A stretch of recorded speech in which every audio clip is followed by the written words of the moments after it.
Arthur Sterling sat in the center of the Obsidian, a palace of black marble and soaring glass overlooking the Seattle skyline. He had just finalized the sale of Sterling Marine Tech for $60 million. To celebrate, he invited his only daughter, Clara, and her husband, Julian Vance, to the most expensive table in the city. When Arthur stepped away to confirm the wire transfer with his Swiss bankers, a young waiter suddenly blocked his path. The boy was trembling. "Mr. Sterling," the waiter whispered, eyes darting in terror. "I saw your daughter. While your son-in-law distracted you with the view, she took a small brown vial from her purse and poured a white powder into your wine." Arthur's blood turned to ice, but his face remained a mask of CEO calm. He didn't scream, he didn't confront them.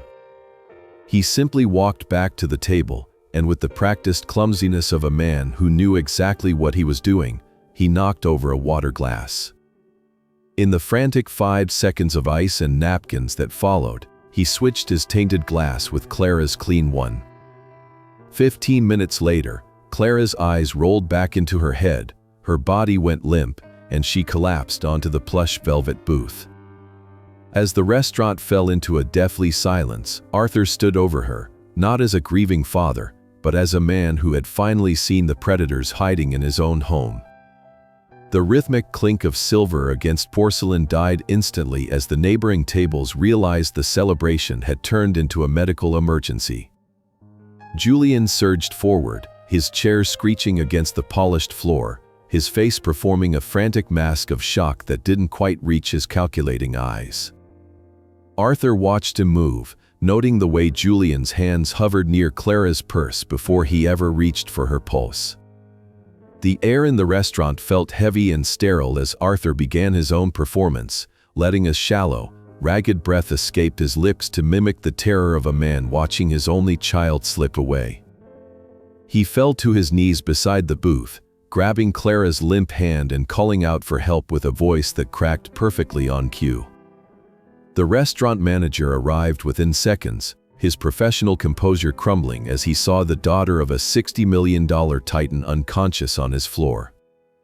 Arthur felt the predatory hum of Julian's energy beside him, a dark vibration of a man who had just watched his carefully laid trap snap shut on the wrong victim. When the distant wail of sirens began to echo off the skyscrapers of downtown Seattle, Arthur looked up at his son-in-law, letting a single, genuine tear of rage trail down his cheek.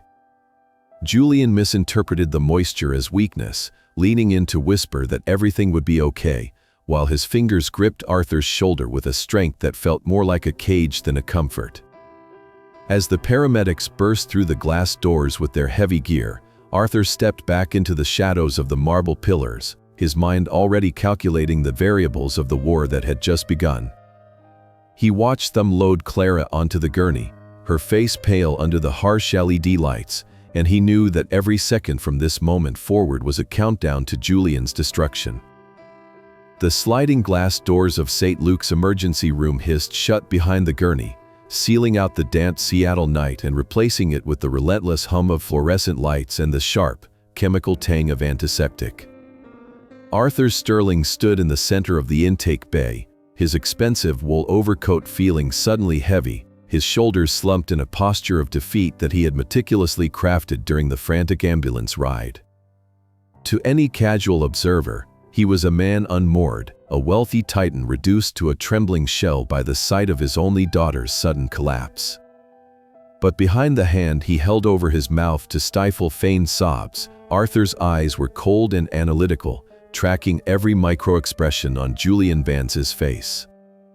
Julian was pacing a tight, jagged circle near the admissions desk, his phone clutched so tightly in his hand that his knuckles were a bloodless white. He wasn't looking at the trauma bay where the nurses were cutting away Clara's silk dress. He was looking at the hallway, waiting for a specific face to appear, his breathing shallow and panicked. When the lead resident, a young man named Dr. Eris with sharp, intelligent eyes, emerged from behind the curtain, Julian intercepted him before the doctor could even reach Arthur. Julian's voice was high and thin, vibrating with a manufactured urgency that bordered on hysteria as he insisted that it was an allergic reaction, perhaps a stray trace of shellfish in the scallops they had shared. He was talking too fast, his words tripping over one another as he begged the doctor to just administer epinephrine and let them take her home to rest. Arthur watched from the periphery, noting the way Julian physically positioned his body to block Dr. Eris from approaching the primary kin. It was a tactical move, an attempt to control the medical narrative before the truth could be written into a chart. Julian's desperation was a palpable, oily thing, and it confirmed everything the waiter had whispered in the shadows of the restaurant. Arthur stepped forward then, letting his knees buckle slightly so that he had to catch himself on the edge of a plastic waiting room chair. He let out a ragged, choked sound, the noise of a father who had reached the end of his endurance, and he saw Dr. Eris's expression soften with genuine pity. Julian tried to intervene again, his hand catching Arthur's arm with a grip that was far too firm, his voice dropping into a low, threatening hiss as he told Arthur to sit down and let the professionals handle the technical details. But the young doctor was already shaking his head, his focus shifting away from Julian's frantic excuses toward the clinical reality of the woman lying on the gurney. He explained that Clara's vitals were erratic, her pupils pinpoint and non-reactive, and that her symptoms were entirely inconsistent with anaphylaxis. He needed to run a full toxicology screen and a neurological panel immediately to determine exactly what had entered her system.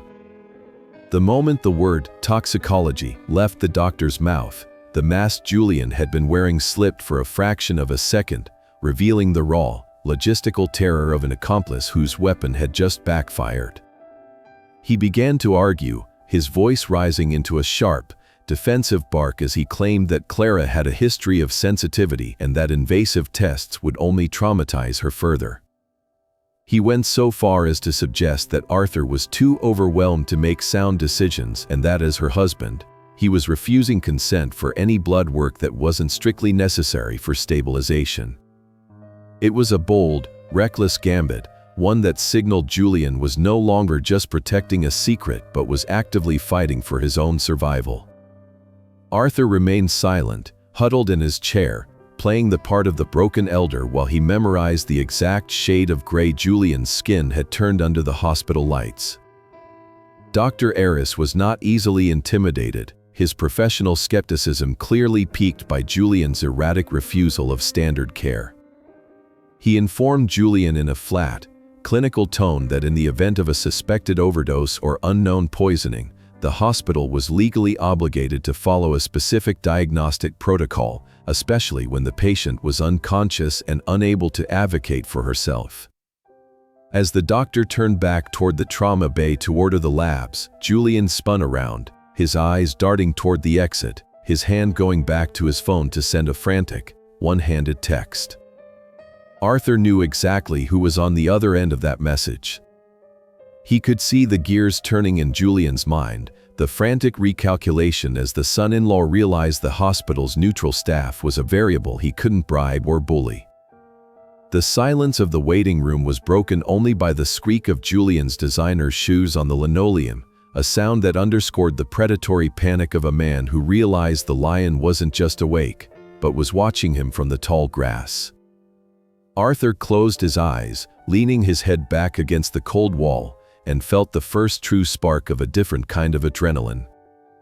The trap had been set for him, but as he listened to the frantic tapping of Julian's fingers on a touch screen, he knew he was the one who held the key to the cage. Arthur leaned his head against the cold, textured wallpaper of the hospital waiting room, the distant chime of an elevator and the muffled announcements over the intercom fading into a dull, rhythmic front that pulled his consciousness backward. The sterile white halls of St. Luke's dissolved, replaced by the warm, amber glow of a bedroom in the Sterling estate 3 years prior, a room that had smelled of lavender and the metallic tang of medicine. There, lying amidst a sea of silk pillows, Eleanor had looked at him with eyes that were sunken but terrifyingly clear, her hand gripping his with a strength that defied her failing body. She hadn't spent her final hours talking about their 4 decades of marriage or the empire they had built together. She had spent them talking about Julian. She had called him a hollow soul, a man who didn't possess a heart so much as a ledger, and she had warned Arthur that Julian didn't see Clara as a wife, but as a strategic acquisition. Arthur remembered how he had brushed it off then, stroking her hair and telling her that she was just being protective, that Julian was ambitious but loyal. He had mistaken her foresight for the paranoia of the dying, a failure of judgment that now sat in his stomach like a weight of lead. Eleanor had been the architect of their family's emotional foundation, a woman who could read the shift of a person's intent in the way they held a wine glass or offered a compliment. She had seen the way Julian's eyes would linger on the antique silver or the quarterly earnings reports Arthur left on the study desk, and she had known, with a mother's instinct, that their daughter was being slowly isolated. Arthur, blinded by his own pride in sterling marine tech and the crushing weight of his impending grief, had wanted to believe in the fairy tale of a capable successor joining the family. He had welcomed Julian into the inner sanctum of the company, handing over the keys to the kingdom while Eleanor's voice whispered in the back of his mind that he was inviting a wolf to the feast. Now, watching Julian pace the hospital linoleum like a trapped animal, Arthur realized that his grief had been a shroud, one that Julian had used to hide his movements for years. The realization hit him with a visceral force that made his breath hitch for real this time. Every skipped dinner, every misplaced file, and every time Clara had seemed uncharacteristically distant suddenly aligned into a single, devastating pattern of manipulation. Julian hadn't just been waiting for Arthur to grow old. He had been actively eroding the bridge between father and daughter, preparing the soil for the day he would finally bury Arthur's legacy. Arthur felt a surge of shame that nearly eclipsed his rage, a deep, stinging regret that he had allowed Eleanor's final warning to go unheeded while he played the role of the benevolent patriarch. He had been a man who prided himself on seeing the future of global logistics, yet he had been completely blind to the rot within his own hallway. As Julian paused his pacing to glance at Arthur with a look of feigned sympathy, Arthur saw the hollow soul Eleanor had described with a clarity that was almost blinding. The son-in-law wasn't mourning Clara's collapse, he was calculating the cost of a failed execution. Arthur understood now that his own kindness had been Julian's greatest weapon, a tool used to forge a cage of dependency and false security. He looked at his shaking hands, realizing that for 3 years he had been living in a house of glass while the man he trusted held a stone. The ghost of Eleanor seemed to stand beside him in that dimly lit waiting room, not with an "I told you so," but with a silent, iron-willed command to finish what they had started 40 years ago. Arthur drew a deep, silent breath, the last traces of his grief blindness falling away to reveal the cold, hard focus of the man who had once conquered the shipping lanes of the Pacific. He was no longer just a father or a widower, he was a founder protecting his territory, and Julian Vance had no idea that the senile old man in the chair had just found his teeth. Arthur allowed a sudden, sharp gasp to escape his lips, his hand flying to the left side of his chest as he slumped against the sterile hospital wall. The performance was flawless, a physical manifestation of the crushing stress Julian expected a 70-year-old man to succumb to under the weight of such trauma. When Julian rushed over, his eyes searching for signs of genuine weakness rather than concern, Arthur wheezed that he couldn't breathe, that the room was spinning, and that he needed to step outside for air before his heart gave out entirely. Julian, eager to be rid of the one person who might complicate his frantic negotiations with the medical staff, practically shoved Arthur toward the exit, telling him to take a cab home and rest, promising that he would handle everything with the doctors. The moment the automatic doors hissed shut and the cool, mist-laden Seattle air hit Arthur's face, the trembling in his limbs vanished, replaced by the cold, predatory focus of a man on a mission. He didn't call a cab. He walked 2 blocks to a parking garage where he kept a nondescript sedan registered to a holding company, and within 10 minutes, he was gliding through the quiet, rain-slicked streets of Madison Park toward the fortress Julian and Clara called home. The Vance mansion was a cold monument to modern glass and steel, a house Arthur had largely paid for but had never felt welcome in, standing dark and imposing against the midnight sky. He didn't use the front door, knowing Julian had likely installed a high-tech security system that logged every entry. Instead, he moved through the shadows of the manicured rhododendrons to a service entrance near the garage. There, tucked behind a decorative stone planter, sat the dead fern Clara always complained about, and beneath its ceramic base lay the emergency key she thought he had forgotten about years ago. The lock turned with a silent, well-oiled click, and Arthur stepped into the house, the air inside smelling of expensive candles and a clinical, unlived imperfection that chilled him more than the rain.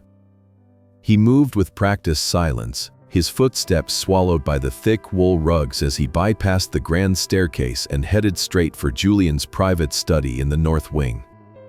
Julian's office was a shrine to vanity, dominated by a massive desk of reclaimed teak and walls lined with trophies from his successful import-export ventures, all of which Arthur now viewed with deep suspicion.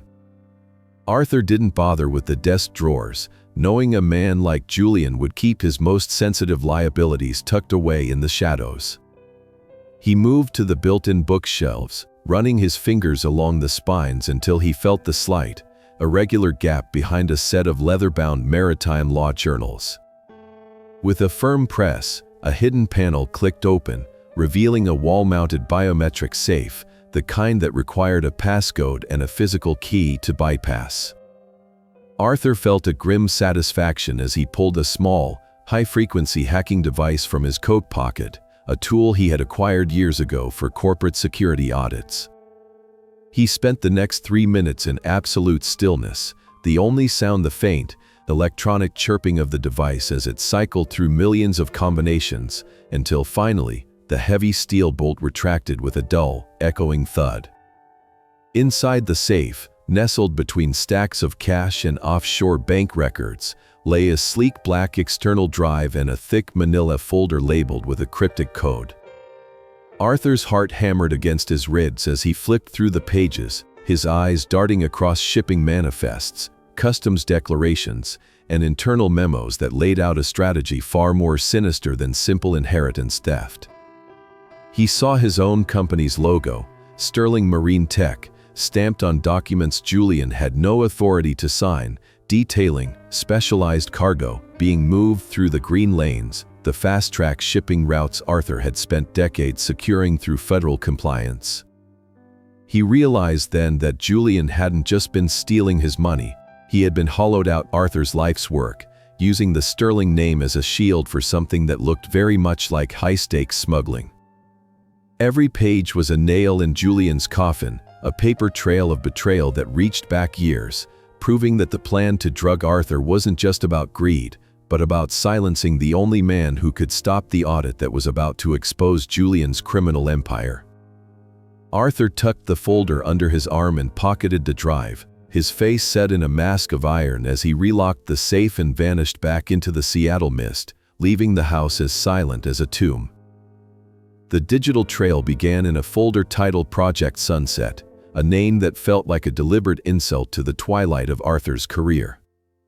Inside the nondescript sedan, the glow of Arthur's tablet illuminated his grim expression as he scrolled through the data he had just liberated from Julian's safe. It was a masterpiece of corporate parasitism, a complex web of redirection that used Sterling Marine Tech's stellar reputation as a hollowed-out shell for Julian's criminal ambitions. Arthur's eyes scanned the manifests, noting that for the last 18 months, a significant portion of the specialized, climate-controlled containers intended for medical isotopes had been diverted to secondary warehouses in the port of Tacoma. These weren't isotopes. The hidden layers of the spreadsheets revealed the serial numbers for prohibited high-end semiconductors and restricted dual-use technology destined for offshore buyers who were currently under strict federal sanctions. Julian had been leveraging Arthur's green lanes, the fast-track customs privileges Arthur had spent 40 years building through impeccable transparency, to move black market hardware right under the noses of the authorities. The audacity of the scheme was breathtaking, revealing a level of calculated risk that Julian had never shown in the boardroom. He had forged Arthur's digital signature on thousands of transit documents, effectively making the 70-year-old founder the unwitting mastermind of a global smuggling operation. Arthur realized with a jolt of cold clarity that the $60 million sale of the company wasn't the windfall Julian had been waiting for, but rather the ticking clock that had forced his hand. A sale of this magnitude triggered a mandatory, top-to-bottom federal audit of every shipment, every manifest, and every digital handshake made by Sterling Marine Tech over the last 5 years. Julian wasn't trying to steal the money to get rich. He was trying to seize control of the company's legal department to bury the evidence before the first auditor walked through the door. The plan to drug Arthur and have him declared incompetent wasn't just a grab for wealth, but a desperate attempt to gain the power of attorney required to authorize the destruction of these very records. Every document Arthur opened revealed a deeper layer of the betrayal, showing that Julian had been systematically siphoning funds into shell companies to pay off logistics consultants who were clearly dockside enforcers and corrupt officials. The Project Sunset files even contained a timeline for Arthur's own mental decline, a schedule of fabricated incidents designed to build a public case for senility. There were notes on confusion Julian intended to report to neighbors, forgotten appointments he would stage, and the final, crushing blow of the spiked wine at the Obsidian.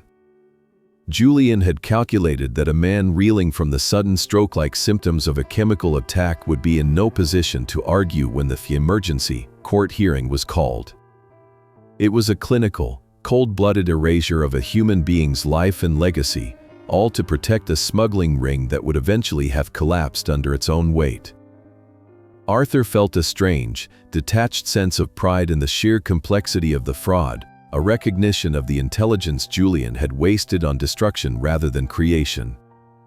But that pride was quickly consumed by the memory of Eleanor's face and the realization that his daughter, his own flesh and blood, had likely been the one to click send on many of these forged documents.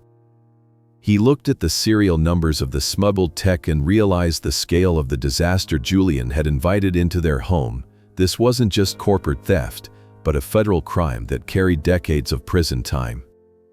Julian had placed the Sterling name on a collision course with the Department of Justice, and he had intended to let Arthur be the one sitting in the pilot seat when the impact happened. Arthur closed the tablet, the reflection of the data fading from his eyes, and stared out into the gray Seattle rain. He had seen enough to know that a simple business dispute was now a fight for his freedom and his life. He shifted the car into gear, the low growl of the engine echoing the simmering fury in his chest, as he prepared to visit the one man in Seattle who was as ruthless as the predators he was hunting.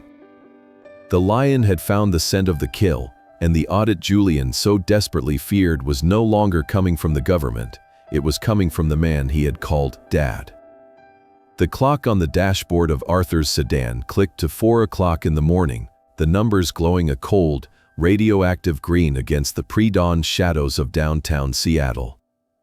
He pulled into the underground parking garage of a nondescript glass tower where the lights on the penthouse floor were already burning like a beacon of predatory intent. Arthur didn't take the main elevator. He used a private keycard to access a restricted lift that opened directly into the offices of Thorne and Associates.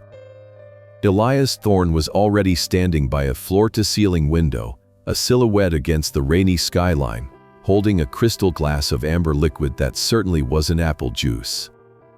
Elias wasn't a family lawyer or a litigator who handled civil disputes. He was a corporate shark, the kind of man people hired when they needed to erase an enemy with surgical precision. He had handled the complex acquisition paperwork for Sterling Marine Tech, and he knew the $60 million deal better than anyone alive, which was exactly why Arthur had called him from a burner phone an hour ago. Arthur placed the manila folder and the black external drive on Elias's mahogany desk with a heavy thud, the sound echoing through the silent, opulent room. He didn't offer a greeting or an apology for the hour. He simply leaned over the desk and told Elias that Julian had been using the green lanes for something more than just profit. For the next 30 minutes, the only sound in the office was the rustle of paper and the soft click of a mouse as Elias scanned the project's sunset files. The lawyer's expression didn't change, but his eyes grew sharper, moving with the speed of a high-frequency trading algorithm as he absorbed the scale of Julian's betrayal. When he finally looked up, his voice was a low, resonant rumble that carried the weight of a death sentence. He told Arthur that the $60 million sale was no longer a celebration, but a fuse that had already been lit, because the federal audit triggered by the change in ownership would begin in exactly 72 hours. Elias walked to a large digital screen on the wall and pulled up a proprietary flowchart of the acquisition's legal framework, pointing to a specific clause buried in the 300th page. He explained that a top-to-bottom federal audit would examine every shipping manifest, every customs digital signature, and every warehouse entry for the last 5 years. If Julian had been smuggling restricted semiconductors through Sterling Marine's lanes, the Department of Justice wouldn't just seize the assets, they would arrest everyone whose name was on the board of directors. Julian's plan to drug Arthur wasn't a desperate grab for cash, but a calculated survival tactic designed to gain the power of attorney needed to stall the audit or destroy the digital logs. If Julian could have Arthur declared incompetent by 8 o'clock this morning, he would become the sole legal representative of the estate, giving him the authority to clean the servers before the federal agents arrived. The sheer scope of the legal catastrophe Julian had invited into their lives was enough to make a lesser man crumble, but Arthur felt only a chilling sense of clarity. He watched as Elias outlined the legal chessboard, realizing that Julian had effectively turned his own father-in-law into a human shield for a federal crime. If the audit proceeded as scheduled and Julian succeeded in his conservatorship, Arthur would be the one left holding the bag while Julian vanished with the $60 million. Elias took a slow sip of his drink and noted that Julian's mistake was thinking he could outrun the audit by silencing the man who built the system. The sale of the company was a monster Julian couldn't control, and his panic had driven him to commit a second, much more personal crime in a crowded restaurant. Arthur looked at the clock again, realizing that the window for a clean counterattack was closing rapidly as the sun began to hint at the horizon. Elias leaned forward, his face illuminated by the glow of the digital manifests, and told Arthur that they were no longer defending a legacy, they were dismantling a conspiracy. They needed to pivot from being the victims of a drugging to being the architects of a sting operation that would catch Julian, his lawyer, and whoever else was in their pocket in a single, public act of perjury. The federal audit was a weapon Julian feared, but Arthur realized he could use that same audit as the anvil to crush his son-in-law once and for all. Elias began typing a series of commands on his keyboard, notifying his contacts at the FBI's white-collar crime division to be standing by for a voluntary disclosure of the Project Sunset files. As the first pale gray light of the Seattle morning began to filter through the rain, Arthur stood up and straightened his cuffs, the exhaustion of the night replaced by the cold, hard focus of a man who was about to turn his own funeral into a trap. Elias Thorne's fingers danced across his keyboard with the practiced precision of a concert pianist, his dual monitors casting a cold, flickering light against the mahogany walls of the penthouse office. He had moved past the shipping manifests and was now diving into the personal vulnerabilities of the men surrounding Julian Vance, hunting for the structural flaw that would cause the entire conspiracy to buckle. Within minutes, he pulled up a comprehensive financial dossier on Dr. Silas Vane, the physician Julian had desperately summoned to St. Luke's. The data revealed a man who lived a double life, maintaining a prestigious practice in Laurelhurst while drowning in a secret, escalating addiction to high-stakes offshore sports betting. Elias pointed to a series of wire transfers that originated from a shell company in the Cayman Islands, the very same entity Arthur had identified in Julian's private safe. It wasn't just a business connection, it was a leash. Dr. Vane had accumulated over $300,000 in gambling debts to a bookmaker that Julian indirectly controlled, meaning the doctor wasn't just a consultant, he was a captive. The strategy behind the emergency hearing at 8 o'clock this morning suddenly became razor-sharp in its cruelty. Julian didn't need a neutral medical expert. He needed a mouthpiece who was desperate enough to trade his medical license for the erasure of his debts.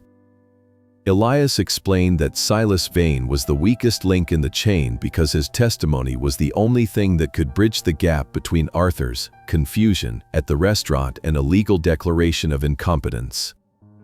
By holding the doctor's financial life in his hands, Julian had ensured that Vane would walk into courtroom 3B and swear under oath that Arthur Sterling was a man lost to the ravages of rapid-onset dementia. It was a closed loop of corruption where the predator provided the poison, the victim, and the witness all in one stroke. Arthur sat in the leather chair, his face a carved mask of iron, as he realized the depth of the depravity he had invited into his home. Julian hadn't just found a greedy doctor, he had found a man so thoroughly compromised that he would help destroy a legend just to keep his own head above water. Elias leaned back, the blue light of the screens reflecting in his dark eyes as he noted that this level of preparation suggested Julian had been waiting for the perfect moment to strike for months.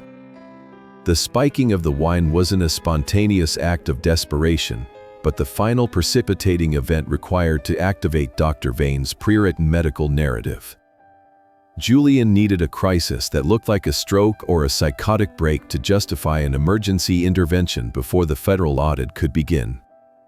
The doctor was already prepared to testify that he had been treating Arthur for cognitive decline in secret, providing the fake medical history that would make the judge's decision feel like a mercy rather than a robbery. Every piece of the puzzle was designed to silence Arthur and isolate him in a managed care facility where he would be unable to speak to auditors or revoke the power of attorney Julian was about to seize. Arthur felt a chilling sense of gratitude for the trembling waiter at the Obsidian, realizing that without that 10-second warning, he would currently be lying in a hospital bed, drugged into a state of genuine incoherence while his life's work was dismantled. He watched as Elias began to compile the gambling logs and a Cayman transfer receipts into a single, devastating digital file. They now had the motive, the means, and the specific evidence of witness tampering that would turn a routine conservatorship hearing into a criminal trap. Elias looked at Arthur and told him that the doctor would be the first to break once he realized his debt was no longer a secret, but a public record. The lion wasn't just preparing for a defense, he was preparing for an interrogation that would leave Julian Vance with nowhere to hide. As the clock ticked closer to 5 in the morning, Arthur stood up, the weight of the night's discoveries settling into a cold, hard resolve. He knew exactly who Silas Vane was now, and he knew that by 8 o'clock, the doctor would have to choose between a prison cell and the man who held his markers.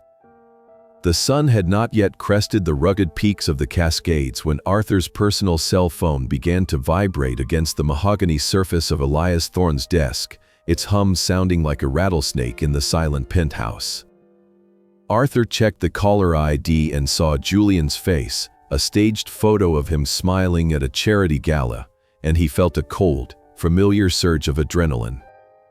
He signaled to Elias to remain silent as he tapped the speakerphone, instantly dropping his voice into a fragile, uneven register that suggested a man who hadn't slept and whose grip on reality was fraying at the edges.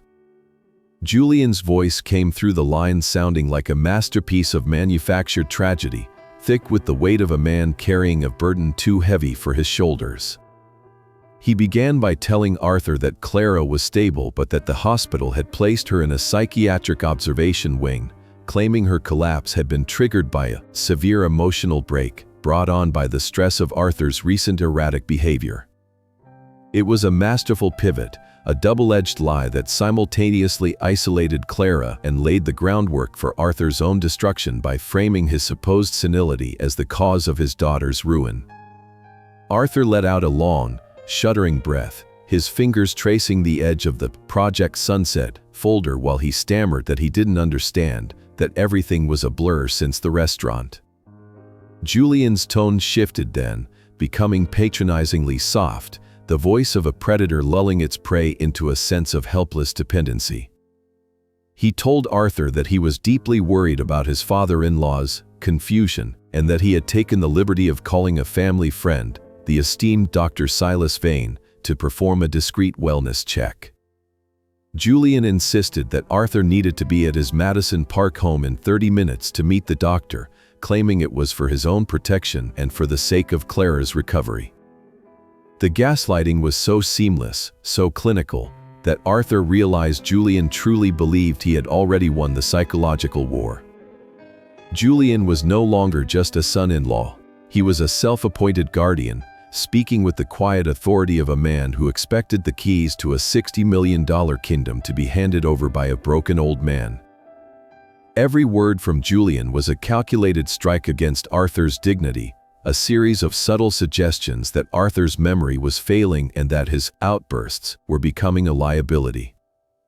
Julian even mentioned a non-existent conversation from the previous week, reminding Arthur of a meeting he had supposedly missed, planting the seeds of doubt in a mind he believed was already clouded by age. Arthur played along with a terrifying precision, whispering that he felt so tired and that perhaps Julian was right about his memory being spotty lately. He promised to be at the house by 7 o'clock, his voice trailing off into a staged mumble that made Julian's sigh of relief audible through the phone. Julian ended the call by telling Arthur that everything was going to be taken care of and that he didn't have to worry about the company or the audit anymore, because the family would handle the paperwork. The finality in Julian's voice was the sound of a lid closing on a coffin, a man confident that his victim was walking willingly into the trap. As soon as the line went dead, Arthur's face hardened into a mask of lethal clarity, his stoic composure returning like a suit of armor. He looked at Elias, who had been monitoring the call's digital signature, and saw the lawyer give a sharp, approving nod. Julian had just committed to a specific timeline and a specific location, confirming that he and Dr. Vane would be at Arthur's residence while the courthouse doors were just beginning to open. By luring Arthur home for a medical exam, Julian was attempting to keep him physically occupied and mentally off balance until the very moment the emergency petition was filed in courtroom 3B. Julian thought he was sending a doctor to a patient, but Arthur knew he was actually sending his star witness to an empty house. The lion stood up and adjusted his silk tie, the pale morning light finally breaking through the Seattle clouds to catch the predatory glint in his eyes. He had given Julian exactly what he wanted, a target, but the real battle wasn't going to happen in a living room in Madison Park. It was going to happen under the gavel of a federal judge. The morning mist hummed low over Madison Park, clinging to the manicured hedges of Arthur's estate like a heavy, gray shroud. At exactly 7 o'clock, Julian Vance's black luxury SUV pulled into the circular driveway, the tires crunching over the gravel with a sound like grinding teeth. Behind him, Dr. Silas Vane followed in a silver sedan, his movements stiff and hesitant as he stepped out onto the damp pavement. Julian was already at the front door, his finger pressing the bell with a rhythmic, demanding persistence that echoed through the silent house. He checked his watch, a flash of platinum against the morning light, noting that they had exactly 45 minutes before they were required to be at the King County Courthouse for the emergency filing. Julian's face was a mask of practiced concern, but his eyes were darting toward the windows, hungry for the sight of a confused, disheveled old man wandering the halls in a state of chemical-induced fog. He needed this final, wellness check to be the cornerstone of his testimony, a fresh, first-hand account of Arthur's instability to hand to the judge. When the bell went unanswered for the third time, Julian's irritation began to fray the edges of his composure. He tried the handle, finding it locked, and then hammered his fist against the heavy oak paneling, calling Arthur's name with a voice that was too loud for the quiet neighborhood. Dr. Vane stood several paces back, his hands shoved deep into the pockets of his white lab coat, his face pale and slick with a fine sheen of cold sweat. The doctor knew the stakes of this morning better than anyone. If Arthur wasn't inside, if the patient Julian had promised was ripe for evaluation didn't materialize, the entire financial house of cards Vane had built would come crashing down. Julian spun around, his expression darkening into a snarl of pure frustration as he demanded to know why Arthur wasn't answering, claiming that the old man was likely incapacitated or had wandered off into the woods in a fit of paranoia. He was already building the narrative out loud, practicing the lie for the benefit of the doctor, but the silence from the house was deafening. Julian circled the perimeter of the estate, peering through the glass of the French doors into the darkened living room, his breath fogging the panes as he searched for any sign of life. He saw the empty armchair where Arthur usually read, the cold fireplace, and the perfectly set dining table, but the house felt like a tomb, stripped of the soul Julian had intended to crush. A jagged spark of genuine panic finally flared in Julian's chest as he realized the one variable he hadn't accounted for was Arthur's absence. If Arthur wasn't here to be evaluated by the corrupt doctor, the medical report Julian needed for courtroom 3B would be based on nothing but air. He checked his phone again, scrolling through his call logs, but there were no new messages, no frantic calls from the hospital, and no word from the man he had left huddled in a chair at St. Luke's just hours ago. The realization that he had lost track of his prey on the morning of the kill made Julian's skin crawl with a sudden, icy premonition. Dr. Vane checked his own watch, his voice trembling slightly as he reminded Julian that they were running out of time and that the court would not wait for a late petitioner. Julian let out a guttural curse, kicking a decorative stone urn as he realized he couldn't afford to stay and hunt for Arthur any longer. He convinced himself that Arthur's disappearance was actually a gift, an even greater proof of the catastrophic decline he intended to describe to Judge Miller. He told the doctor that they would simply tell the court that Arthur had fled in a state of psychosis, making the emergency conservatorship even more vital for the old man's safety. They hurried back to their cars, the gravel flying as they sped away from the empty house, their minds already focused on the legal ambush waiting at the courthouse. They were so consumed by their own predatory momentum that they didn't notice the nondescript sedan parked 2 blocks away, or the way the driver watched them leave with a cold, steady gaze. The lion had lured the hunters into a wasteland, and as Julian raced toward what he thought was his coronation, he was actually driving toward the center of a trap that had been waiting for him since 4 o'clock in the morning. The heavy oak doors of courtroom 3B swung shut with a muffled, final thud that seemed to seal out the rest of the world, leaving the air inside thick with the scent of old paper and the sterile, indifferent chill of justice. It was barely 8 o'clock in the morning, yet the gallery was nearly empty, save for a few weary clerks and the tension radiating from Julian Vance as he sat at the petitioner's table. Julian looked like a man who had barely survived a storm, his hair slightly unkempt and his expensive charcoal suit rumpled from a night of frantic maneuvering, a visual cue intended to signal to the court the immense personal toll of managing a family crisis. Beside him sat Michael Jennings, a lawyer with a shark-like grin and a reputation for aggressive litigation, who was already busy arranging a stack of documents with an air of practiced solemnity. They didn't look like men preparing for a robbery, they looked like a rescue party arriving at the scene of a wreck. Judge Miller, a man whose face was a map of etched skepticism and 30 years of legal exhaustion, peered over the top of his spectacles and called the matter of the emergency conservatorship for Arthur Sterling. Jennings rose with a fluid, respectful grace, his voice dropping into a register of profound sorrow as he began to lay out the tragic necessity of the morning's proceedings. He painted a picture of a titan in ruin, describing Arthur as a man who had spent 40 years building a legacy only to have his mind fray into a dangerous, erratic tangle in a matter of weeks. Jennings leaned into the narrative of the previous night at the Obsidian, describing a public outburst so severe that it had resulted in the physical collapse of Arthur's own daughter. He used words like catastrophic decline, neurological instability, and financial vulnerability, weaving a tapestry of lies that turned Arthur's decades of stoic leadership into a liability that required immediate, legal intervention. As the lawyer spoke, Julian slumped his shoulders, occasionally burying his face in his hands to mimic the weight of a grieving son-in-law. It was a performance designed to bypass the judge's logic and appeal directly to his sense of order. They weren't just asking for control of a $60 million estate, they were asking for a shield to protect a confused old man from his own shadow. Jennings reached the crescendo of his opening statement by revealing that Arthur was currently missing, claiming that he had fled his home that morning in a fit of paranoia when his primary physician arrived for a wellness check.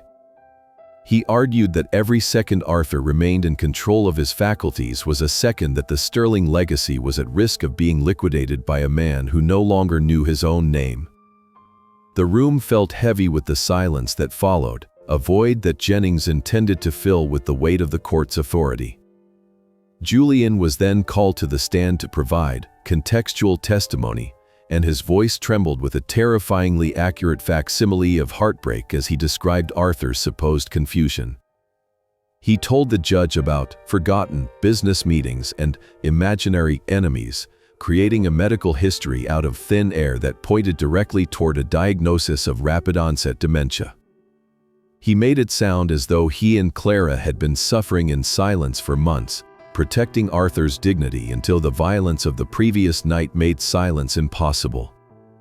Julian's eyes remained fixed on the judge, never once flickering toward the back of the room, as he swore under oath that his only motivation was the safety and preservation of the man he called Dad. He was a man building a gallows out of lies, and as he stepped down from the stand, he looked at the empty chair where Arthur should have been and felt the first true surge of triumph. He believed the lion was lost in the fog, unaware that the courtroom doors were about to open once more. Judge Miller was on the verge of lifting his gavel to sign the temporary order when the heavy oak doors at the rear of courtroom 3B didn't just open, they were propelled inward with a deliberate, commanding force that echoed like a thunderclap against the marble walls.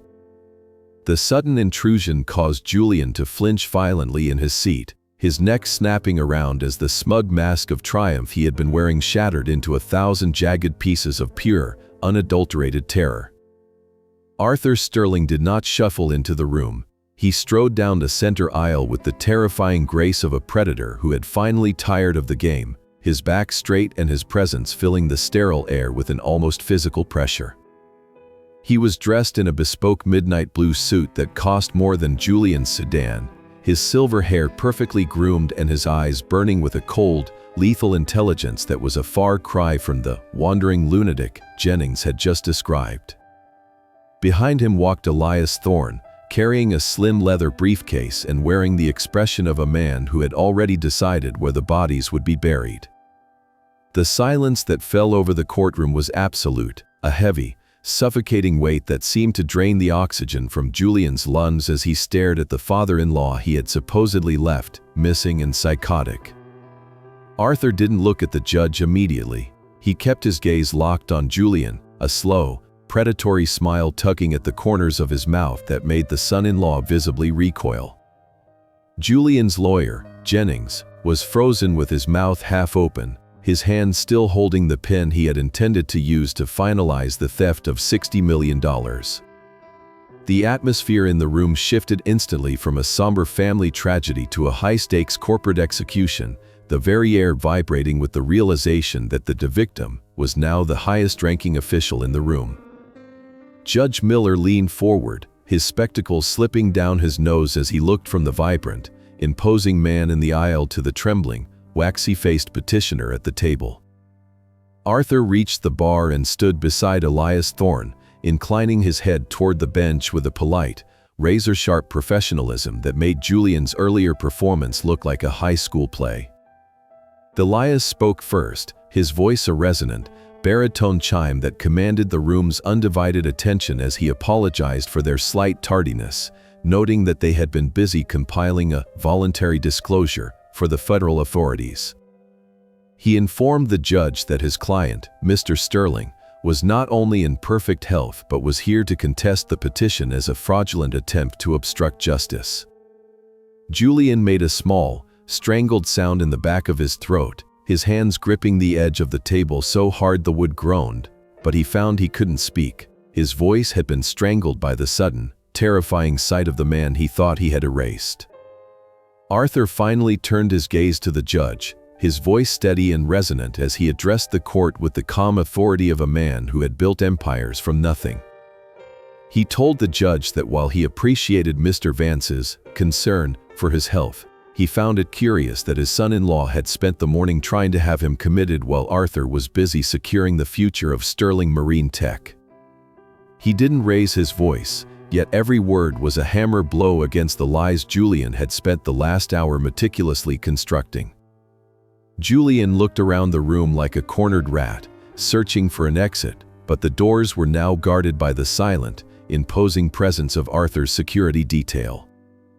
The lion hadn't just returned to the pride, he had brought the storm with him, and as Arthur sat down at the defense table, he adjusted his cuffs with a slow, deliberate motion that signaled the real hearing was only just beginning.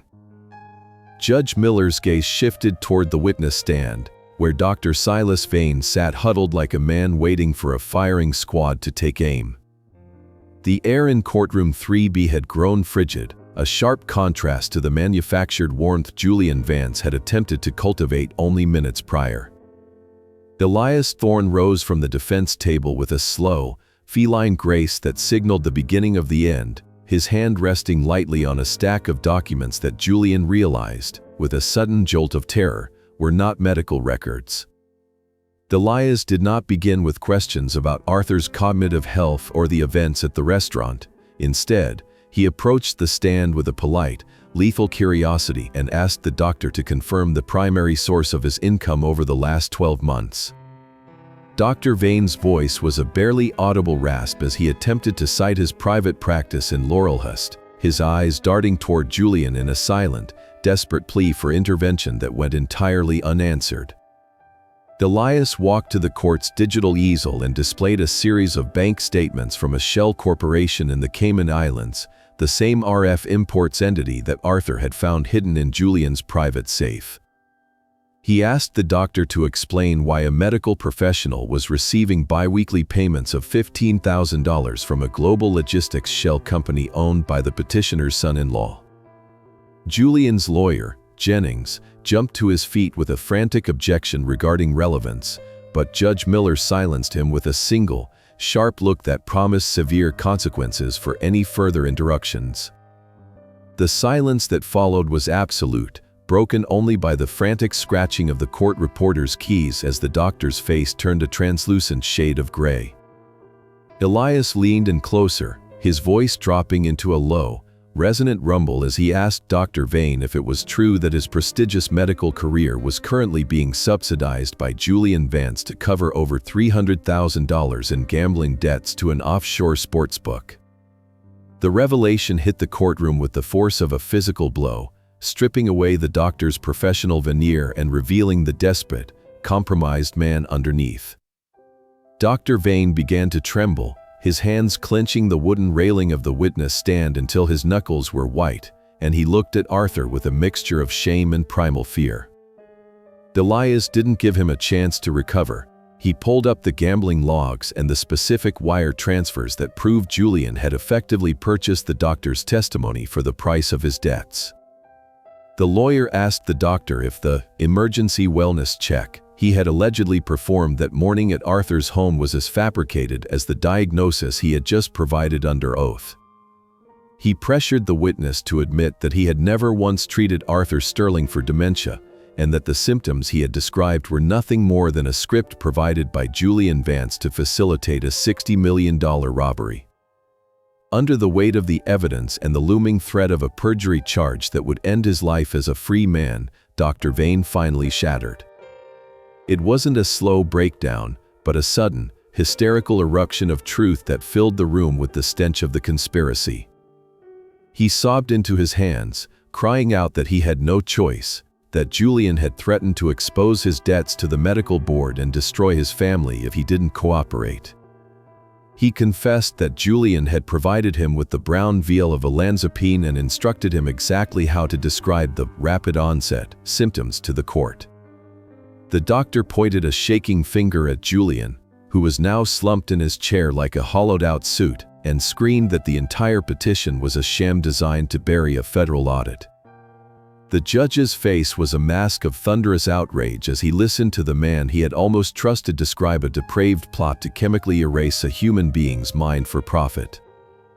Arthur sat in his chair, his hands folded with a stoic, terrifying calm as he watched the man who had tried to steal his life dissolve into a puddle of self-pity. He didn't feel a surge of joy. He felt a grim, clinical satisfaction that the structural integrity of Julian's lies had finally succumbed to the weight of the truth. Julian looked at the exit, his eyes wide and vacant, realizing that the doctor he had bought and paid for had just become the star witness for the prosecution. The emergency conservatorship was no longer a legal proceeding.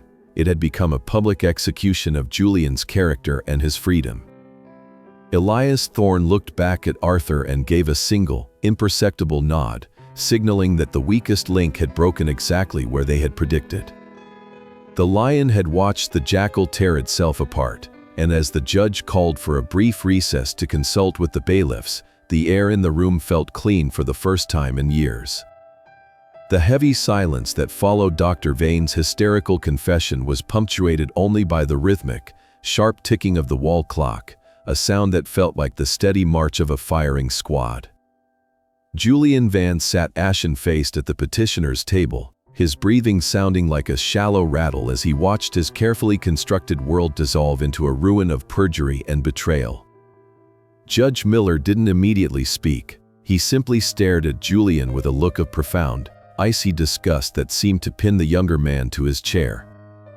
Arthur Sterling remained motionless, his stoic composure a stark contrast to the chaos swirling around them, his eyes fixed on the man who had tried to chemically erase him. When Elias Thorne rose to present the final piece of the puzzle, the atmosphere in courtroom 3B reached a terminal density. Elias opened the leather briefcase and pulled out a stack of encrypted shipping manifests and internal logs from Project Sunset, placing them on the judge's bench with the finality of a heavy stone. Arthur stood up then, his voice cutting through the tension with the cold, resonant clarity of a bell. He told the court that the emergency conservatorship was never about his health, but about the $60 million sale of Sterling Marine Tech and the mandatory federal audit it triggered. He explained that Julian had been using the company's green lanes to smuggle restricted semiconductors and dual-use technology to sanctioned buyers, and that he needed legal control of the company to destroy the evidence before the auditors arrived. Julian let out a strangled, animalistic cry of denial, but the sound was quickly drowned out by the thud of the oak doors opening at the back of the room. Two men in dark, understated suits entered the courtroom, their posture radiating an unmistakable authority that caused Jennings to instantly drop his pen and sink into his chair. These were not local bailiffs. They were special agents from the FBI's white-collar crime division, men Elias had contacted at dawn to witness the voluntary disclosure of Julian's criminal empire. The sight of the federal badges caused Julian's last shred of sanity to snap like a brittle twig. He surged to his feet, his chair tumbling backward and clattering against the marble floor as he began to scream that it was all a setup, that Arthur was the mastermind, and that he was being framed by a man who was obsessed with his own legacy. His voice was a high, thin screech that echoed off the vaulted ceiling, a pathetic contrast to the calm, immovable mountain that was Arthur Sterling. One of the agents moved with a fluid, terrifying speed, intercepting Julian before he could take 3 steps toward the bench. Julian thrashed and clawed at the air, his expensive charcoal suit twisting around his body as he was forced down onto the table, his face pressed against the very documents that proved his guilt. The sharp, double click of steel handcuffs sounded like a thunderclap in the silent room, a definitive end to the years of parasitism and deceit Julian had visited upon the Sterling home. As the agents hauled a sobbing, broken Julian toward the exit, Judge Miller struck his gavel with a force that made the wood groan, officially dismissing the petition and ordering that the transcripts be turned over to the Department of Justice immediately. Dr. Silas Vane was led out behind them, his head bowed in a posture of total defeat, while Michael Jennings sat frozen, his legal career likely ending in the same hour as his client's freedom. Arthur watched the procession with a grim, silent intensity, his face showing no sign of triumph, only the deep, hollow ache of a man who had finally cut out the rot. He looked at the empty petitioner's table, realizing that the $60 million was now safe, but the family he had fought to protect was gone. He straightened his tie and nodded to Elias, who was already on the phone with the federal auditors to coordinate the full disclosure of Project Sunset. The lion had defended his territory and caged the predator, and as the courtroom emptied, Arthur felt the cold, gray light of the Seattle morning finally warming his skin. The fluorescent hum of the psychiatric observation wing at St. Luke's was a far cry from the opulent, glass-walled luxury of the Obsidian, a stark reminder of how quickly the Sterling name had fallen from grace. Arthur Sterling walked down the corridor with a heavy, rhythmic stride, his presence causing the nursing staff to whisper and retreat as they recognized the man from the morning's breaking news cycle. He reached the door to room 412, where a uniformed officer sat on a plastic chair, a silent sentinel over the wreckage of Arthur's family. The officer nodded with a look of somber respect, stepping aside to let the Titan enter the room where his daughter, Clara, sat huddled in a hospital bed. She looked smaller than he remembered, her face pale and blotchy under the harsh lights, her eyes fixed on the television in the corner which was silently looping the footage of Julian being led out of the courthouse in handcuffs. She didn't look up when he entered. She simply gripped the thin hospital blanket with fingers that were stained with the remnants of last night's expensive dinner. Arthur stood at the foot of the bed, his face a carved mask of stoic disappointment that felt heavier than any anger. He watched the realization flicker in Clara's eyes as she finally turned to look at him, a mixture of guilt and a desperate, frantic hope that her father would do what he had always done, fix the problem. She began to speak, her voice a thin, ragged whisper as she tried to claim she was a victim, that Julian had manipulated her, that she hadn't known the powder in the vial was meant to destroy her father's mind. She spoke of Project Sunset as if it were a distant tragedy she had only heard of in passing, rather than a conspiracy she had facilitated with her own digital signatures. Arthur let her speak, his silence a growing, suffocating weight in the small room, until her excuses ran dry and she was left staring at the man she had tried to legally erase. He told her then, with a voice that was as cold and clear as the Puget Sound, that he had switched the glasses, and that the poison she had felt coursing through her veins was the very same medicine she had intended for him. The look of horror that crossed Clara's face was the first honest emotion Arthur had seen from her in years, a raw, primal realization that the lion had seen through her entire performance. He sat in the chair beside her bed, not to comfort her, but to outline the terms of her new reality. He told her that Julian was facing 20 years for federal smuggling and bribery, and that while Elias Thorne would ensure she avoided a prison cell by arguing she was under duress, her life as a Sterling was over. The $60 million from the sale of Sterling Marine Tech was now locked in an ironclad trust that she would never touch, a legacy protected from her greed by a board of directors who viewed her as a liability. He described the janitor's redemption he had planned for her, informing her that the only money she would ever receive from him would be a minimum wage salary earned by cleaning the floors of the Sterling Maritime Foundation. Clara began to sob, the ugly, desperate sound of a woman who realized she had traded her father's love for a man who would have abandoned her the moment the audit began. She begged for a second chance, for a return to the comfort she had always known, but Arthur simply stood up and straightened his suit jacket. He told her that he had spent 40 years building a foundation for her to stand on, and she had spent the last 3 trying to dig a grave underneath it. The trust was gone, the mansion was being liquidated to pay the federal fines, and her name was now a footnote in a criminal investigation. As he walked toward the door, he didn't look back at the broken girl in the bed. He looked toward the future he had finally secured. He had protected the legacy, but he had lost his daughter, and as he stepped back into the sterile hallway, he felt the final, cold snap of the bond that had once defined his life. He was a man with $60 million and a clean name, but he was walking out of the hospital alone. Arthur Sterling stood on the cedar deck of his Madison Park home, the late afternoon sun casting a long, amber glow over the shifting steel-gray waters of Puget Sound.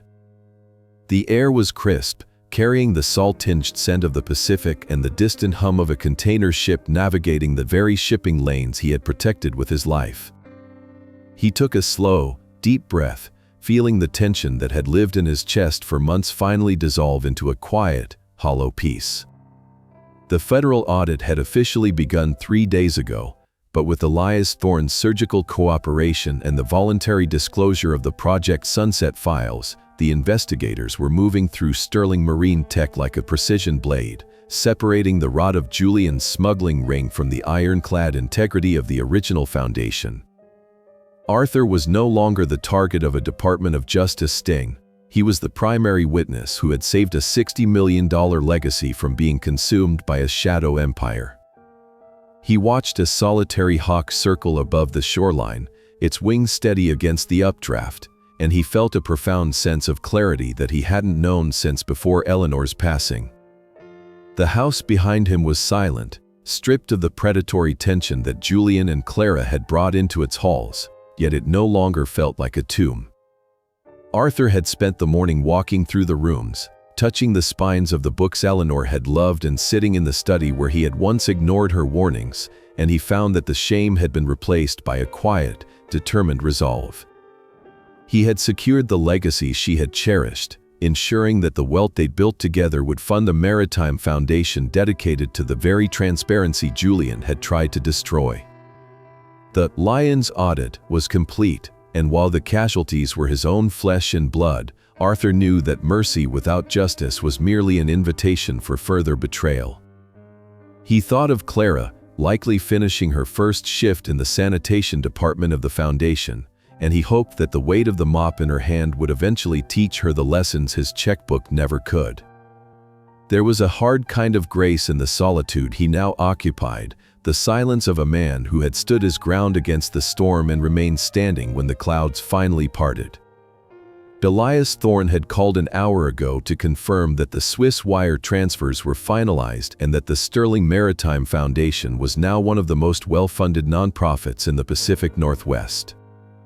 Julian was being held without bail, and the corrupt Dr. Silas Vane had already begun cooperating with federal prosecutors in exchange for a reduced sentence, ensuring that the conspiracy would be documented in every ugly detail. The $60 million wasn't just a number on a ledger anymore.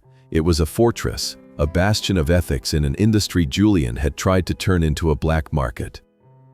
Arthur looked at his hands, the skin spotted with age but the grip as firm as the day he had poured his first foundation, and he realized that Eleanor had been right about one more thing: the people who build are always stronger than the people who merely take. He was 70 years old, a widower, and a survivor, but as he watched the sun dip below the Olympic Mountains, he felt a strange, vibrant sense of a new beginning. The legacy was safe, the predators were caged, and the truth had been spoken in the highest courts of the land. Arthur turned away from the railing and walked back into his warm, well-lit home, the sound of his footsteps steady and sure on the hardwood floors. He had navigated the most treacherous waters of his career, not with a fleet of ships, but with the quiet, devastating power of his own integrity. He sat in his favorite armchair, the one Eleanor had bought for him 30 years ago, and opened a book, the silence of the room no longer a burden but a reward. The lion had finished the hunt, the audit was closed, and as the stars began to twinkle over the dark expanse of the Sound, Arthur Sterling finally closed his eyes and allowed himself to rest. Justice had been served, the foundation held firm, and the Sterling name remained as clean and enduring as the sea itself.